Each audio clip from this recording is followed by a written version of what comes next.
So, hello guys. Ayun, so may nakita akong bagong post ng isang vlogger na fina-follow ko din dito sa Canada, no? Si Jade Masing, parang ganun. Hindi ko alam paano i-pronounce actually.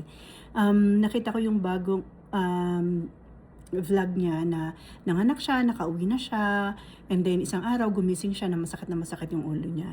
And she end up bringing herself alone papuntang hospital dahil hindi pa pwede yung asawa niya kasi may dalawa siyang anak, yung isa bagong panganak pa lang yung siya. Tapos malamig kaya better na magstay sila sa bahay.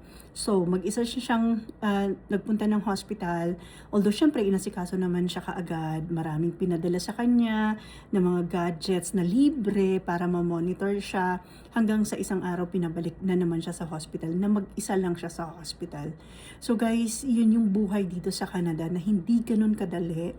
Lalo na pag wala kang ibang kapamilya or kahit na nga minsan may iba kang kapamilya pero dahil busy din sila na kailangan din nilang magtrabaho, kaya kailangan talaga matatag ka, kayong mag-asawa, kayo lang yung magtutulungan, kayo ng mga anak mo. Kaya hindi ganun din kadali ang sitwasyon ng buhay dito sa Canada.